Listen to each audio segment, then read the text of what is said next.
Hello guys, मैं विनोद फिर हाजिर एक नए टॉपिक के साथ। दोस्तों, महान गौतम बुद्ध ने कहा था कि जिस व्यक्ति ने ये समझ लिया कि क्या, कब, कहाँ और कितना बोलना है, उस व्यक्ति की सफलता निश्चित है।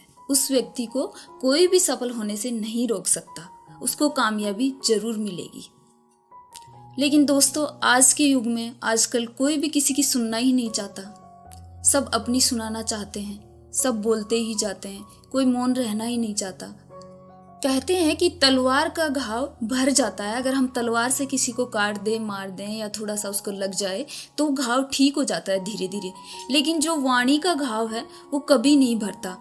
जैसे कमान से एक बार तीर निकल जाता है तो वापस लौट कर नहीं आता, उसी तरह से हमारी जबान से अगर एक बार कोई शब्द निकल गया, चाहे वो अच्छा हो, बुरा हो, कितना भी कड़वा हो, उसे हम वापस नहीं ला सकते। तो हमें हमेशा सोच समझ कर बोलना चाहिए। जहाँ ज़रूरत नहीं हो वहाँ चुप रहना चाहिए। मेरा मतलब ये नहीं है कि हम चुप रहें यानी मौन रहें, बोलें ही नहीं। मेरा मतलब ये है कि जहाँ ज़रूरत हो वहीं पे हमें बोलना चाहिए। ज़्यादा नहीं बोलें। ज़्यादा बोलने वाले लोगों की इज्जत भी नहीं होती, बहुत कम लोग उनकी इज्जत करते हैं। हम कई बार गुस्से में होते हैं और ना जाने क्या क्या बोल देते हैं।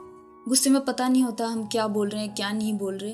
तो या तो गुस्से में हम चुप रहें या फिर उतना ही बोलें जितना ज़रूरी है। कई बार क्या होता है, सामने वाले व्यक्ति होता है उसको ठेस पहुंच जाती है, बहुत बुरा लग जाता है। देखिए, हमारे जो शब्द हैं ना, ये हथियार भी हैं और हमारी कमजोरी भी। अगर हम इनको सोच समझ कर बोलते हैं, सोच समझ कर इनका यूज करते हैं, तो ये हमारे लिए एक हथियार की तरह काम करते हैं। और अगर हम बिना सोचे समझे ऐसे ही बोल देते हैं तो ये हमें परेशानी में भी डाल देते हैं। देखिए दोस्तों, मौन रहने का मतलब ये नहीं है कि आप पूरे दिन में एक शब्द ही ना बोलें। मेरा मतलब ये है कि जहाँ ज़रूरी हो वहीं बोलें, बाकी अपने काम पर ध्यान दें, अपने लक्ष्य पर ध्यान दें और जितना ज़रूरी हो उतना ही बोलें। देखिए दोस्तों, मौन रहने के भी बहुत से फ़ायदे हैं, अपने ही फ़ायदे हैं, और मैं इनको एक कहानी के माध्यम से आपको समझाना चाहूँगी। एक दिन गौतम बुद्ध एक शहर में, नगर में उपदेश दे रहे थे। उपदेश सुनने वाले लोगों की बहुत भीड़ थी। खूब लोग वहाँ पे बैठे हुए थे और आराम से गौतम बुद्ध का उपदेश सुन रहे थे। सुनते सुनते उनमें से एक व्यक्ति खड़ा होकर गौतम बुद्ध से पूछने लगा कि हे महाराज, हे महात्मा जी, मेरी कोई भी इज्जत नहीं करता। मेरी घर में कोई इज्जत नहीं करता, गांव वाले मेरी मजाक उड़ाते रहते हैं, कोई मेरी सुनता भी नहीं है, सब लोग मेरे से नफरत करते हैं, रिश्तेदार भी मेरे से ज़्यादा बात नहीं करते। तो गौतम बुद्ध ने कहा कि इसका कोई ना कोई तो कारण ज़रूर होगा। तो उसने बोला कि मैं ज़्यादा बोलने की आदत से परेशान हूँ। मुझे पता है मैं ज़्यादा बोलता हूँ, लेकिन मैं इसे कम नहीं कर पाता। मैं इससे परेशान भी हूँ और इसीलिए लोग मुझे पसंद नहीं करते। तो गौतम बुद्ध ने उनसे कहा कि कोई बात नहीं, अगर आपको पता चल जाएगा कि कम बोलने के क्या फ़ायदे हैं तो आप ज़रूर कम बोलने लग जाओगे, ज़्यादा नहीं बोलोगे। तो उस व्यक्ति ने कहा, ठीक है महात्मा जी, आप मुझे बताइए, मैं ज़रूर कोशिश करूँगा। तो महात्मा जी ने कहा कि हम एक बार ऐसे ही जा रहे थे उपदेश देने के लिए किसी गांव में, तो हमें प्यास लग गई। बहुत तेज प्यास लगी थी, आसपास पानी की व्यवस्था नहीं थी, तो हम एक घर में रुक गए और हमने पानी के लिए कहा। तो उस घर की जो बहू थी उन्होंने हमें पानी पिलाया, चाय पिलाई और वहाँ पे बैठाया। और थोड़ी देर में कुछ गांव के लोग बाग भी वहाँ आ गए, तो पता चला कि महात्मा बुद्ध हैं। तो उन्होंने रिक्वेस्ट की कि आप हमारे गांव में भी उपदेश दें। तो हम वहीं रुक गए। 2-4 दिन के लिए हमने वहाँ पे पंडाल लगा लिया और उपदेश देना शुरू कर दिया। अब जो वो घर था जहाँ हम रुके थे, उसमें सास बहू रहती थी। उन सास बहुओं को बिल्कुल भी नहीं बनती थी, बहुत झगड़ा होता था, बहुत लड़ाई होती थी। सास बहुओं में छोटी छोटी बातों में झगड़ा होता रहता था।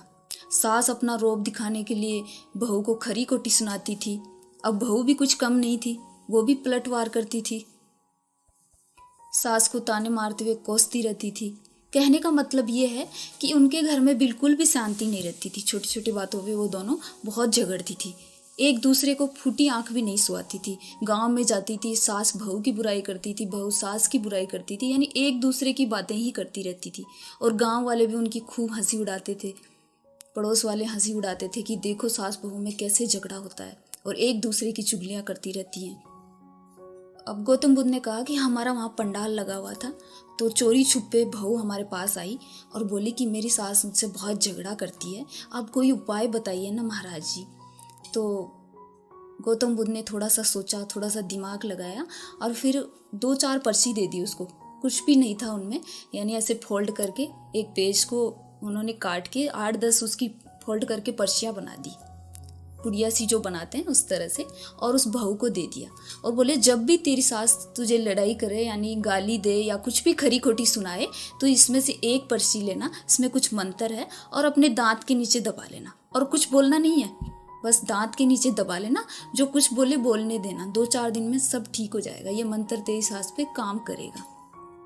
तो बहू खुश हो गई और घर में चली गई। जैसे ही सास को पता चला कहीं बहू बाहर गई थी तो आते ही भड़क गई और ज़ोर ज़ोर से चिल्लाने लगी, गालियाँ देने लगी। लेकिन बहू ने क्या, बहू तो वो पर्ची ली और अपने मुंह में दबा ली और चुपचाप अपने काम में लग गई। अब 2-4 दिन तक ये सिलसिला चलता रहा। जब भी सास उसे रोला करे या फिर कुछ भी अपशब्द बोले या खरी खोटी सुनाए तो वो यही करे, कुछ भी नहीं बोले और बस मुस्कुरा दे, बोलना नहीं है। महाराज जी ने मना किया था ना कि बोलना नहीं है, तो वो बोले नहीं। फिर 2-4 दिन हो गए, सास सोची बहू तो बिल्कुल ही कुछ नहीं बोलती है, मैं इसको बोले जा रही हूँ, कुछ भी कहे जा रही हूँ, ये मुझे कुछ भी नहीं बोल रही है, कितनी अच्छी है, मैं इसको बुरा भला सुना रही हूँ फिर भी ये नहीं बोल रही है, यानी मुझे वापस गाली नहीं दे रही है, ये तो बहुत अच्छी है। तो उसको अपनी गलती का एहसास हुआ। फिर वो बोली कि बहू मुझे माफ़ कर दो, मुझसे बहुत बड़ी गलती हो गई, मैं आप कितना खरी खोटी सुना रही हूँ, आप मुझे कुछ भी नहीं बोल रहे हो, आज के बाद मैं कुछ नहीं बोलूँगी, कभी भी हम झगड़ा नहीं करेंगे, मिल बांट के रहेंगे। तो वो खुश हो गई और दौड़ी दौड़ी महात्मा जी के पंडाल में पहुँच गई और महात्मा जी को बोली कि महात्मा जी आपने तो मुझे 10 पर्ची दी थी, 5 दिन में मेरी सास तो सही हो गई, 5 दिन में ही आपका मंत्र काम कर गया, सब कुछ ठीक हो गया, अब हम कभी लड़ाई भी नहीं करेंगे, कभी झगड़ा भी नहीं करेंगे। तो महात्मा जी थोड़े से मुस्कुराए और बोले कि इस पर्ची में कुछ भी नहीं था, खोल के उसे दिखाया, इसमें कोई मंत्र नहीं था, ये सिर्फ आपके मौन रहने का नतीजा है। यानी अगर आप कुछ नहीं बोलते हो तो सामने वाला थोड़े दिन के लिए आपको बोलेगा, बाद में वो अपने आप चुप रह जाएगा। तो दोस्तों, मौन से बड़ा कोई जवाब नहीं और मौन रहने वाले व्यक्ति से ज़्यादा कोई शक्तिशाली नहीं। मौन रहने से हम खुद को भी पहचानते हैं, हम कम बोलते हैं, मौन रहते हैं तो अपने आप को अंदर से पहचानते हैं कि हमारी आत्मा की शक्ति कितनी है। कम बोलने वाले लोगों की बातों को लोग ध्यान से सुनते हैं और उनको महत्व भी देते हैं, और मौन रहने से हम सामने वाले व्यक्ति को ज़्यादा से ज़्यादा जान सकते हैं, और कम बोलने वाले लोगों की आंतरिक शक्ति बढ़ जाती है, आत्मा की शक्ति बढ़ जाती है। तो दोस्तों, ये थे कुछ मौन रहने के फ़ायदे। आज के लिए इतना ही, मिलते हैं किसी नए टॉपिक के साथ, तब तक के लिए बाय बाय।